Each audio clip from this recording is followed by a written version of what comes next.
Today we talk about how can you add or change your phone number on your OK app. We go to figure out the solution or know how you can do that on your app.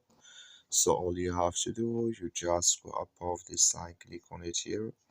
So then it's going to take you to this list here. Then all you have to do, just go above this and click on it here.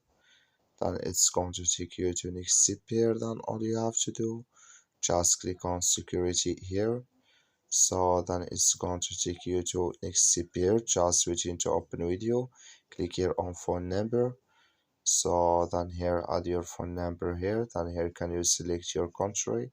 Then you click here on get code. Then it's going to take you to another list to add code from your number. So then it's going to add with you.